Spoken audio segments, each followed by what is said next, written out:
Clara had always been a skeptic, the kind who rolled her eyes at ghost stories and dismissed urban legends as campfire nonsense.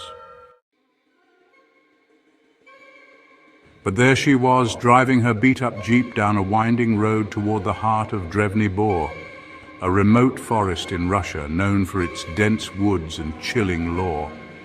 It wasn't the tales of missing hikers or the whispered warnings from locals that unnerved her. No, Clara was focused solely on her research. She was there to collect samples from ancient trees for her study on climate change, not to get caught up in silly superstitions. The air grew heavier as she approached the forest. The road narrowed, the trees thickened, and the sky, once a crisp blue, faded into a sullen grey. By the time she parked her jeep at the edge of the woods, the light was already starting to wane. She grabbed her equipment, a flashlight and her notebook before heading into the trees, determined to set up camp before dusk fully settled in. Friday passed uneventfully. Clara collected her samples, made her notes, and settled into her tent with a sense of accomplishment. The forest was quiet, unnaturally so, but she attributed it to the remoteness of the area. As she drifted off to sleep, the wind picked up, howling through the trees in a way that sounded almost human. But Clara was too tired to care. Saturday morning, she woke up to a disturbing sight. The ground around her tent was disturbed, like something or someone had been pacing around her camp all night. Deep, uneven footprints, far too large to belong to any animal she knew, crisscrossed the area. A chill ran down her spine, but she brushed it off. Maybe a bear, she thought, or maybe some locals playing a prank. She couldn't let herself be rattled by something so ridiculous. But as the day wore on, Clara couldn't shake the feeling of being watched. The trees seemed closer, the shadows darker. She heard things, branches snapping, whispers carried on the wind, that made her heart race. Twice she caught glimpses of movement from the corner of her eye, but when she turned, there was nothing there. The forest felt alive in a way that was far from comforting. As dusk fell on Saturday, Clara's nerves were frayed.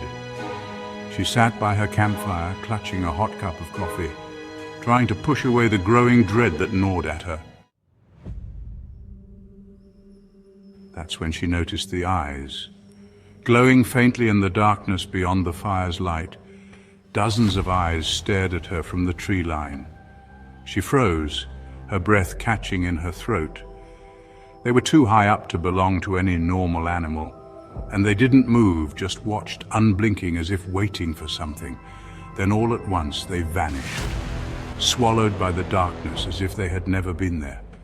The fire flickered, and the wind carried a low, guttural growl through the trees.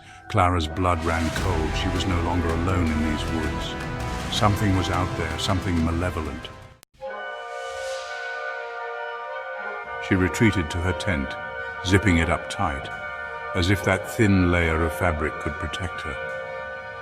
The night was long, filled with the sounds of scratching against the tent walls, distant wails that seemed to echo through the woods, and that oppressive feeling of being watched.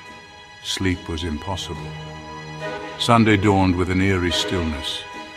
The forest was dead silent, not even a bird call to break the quiet. Clara emerged from her tent, exhausted and on edge. She needed to get out of there, but her samples weren't complete. Against her better judgment, she ventured deeper into the woods, hoping to finish quickly and leave this place behind. But the deeper she went, the worse it got. The trees seemed to twist and warp, the air thick with an otherworldly presence. Shadows slithered across the ground, and Clara swore she heard voices, whispering her name, beckoning her deeper into the forest.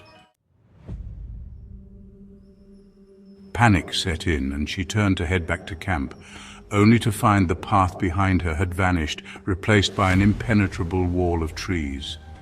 She was lost. The sun dipped low, and the forest grew darker, more sinister. Clara stumbled through the woods, the whispers growing louder, more insistent. They filled her head, a cacophony of malevolent voices that clawed at her sanity. She saw things, horrific twisted figures lurking in the shadows, shapes that defied explanation. They taunted her, closing in, driving her toward madness. Just as Clara thought she couldn't take it anymore, she burst into a small clearing. In the center stood an ancient gnarled tree, its bark blackened and scarred. Something about the tree drew her in, despite the overwhelming sense of dread it exuded. Carved into the bark was a symbol, a crude, unsettling mark that pulsed with a dark energy. She knew, without knowing how, that this was the source of the evil that plagued the woods. Desperate, she reached out and touched the symbol. The world around her exploded in a blinding flash of light. The whispers stopped, the shadows fled, and the oppressive presence lifted. Clara collapsed to the ground, gasping for breath. When she came to, it was morning.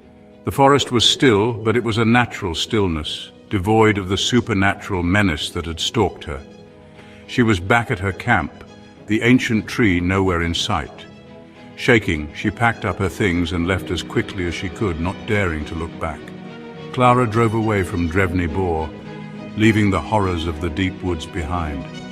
But the memory of that weekend clung to her like a shadow, a lingering darkness that she couldn't shake. She had survived, but she knew she hadn't escaped. Not entirely. There was a part of her deep down that knew the forest wasn't done with her yet. And as she crossed the border of the woods, she swore she heard a familiar voice whispering her name. Just one last time. The end for now.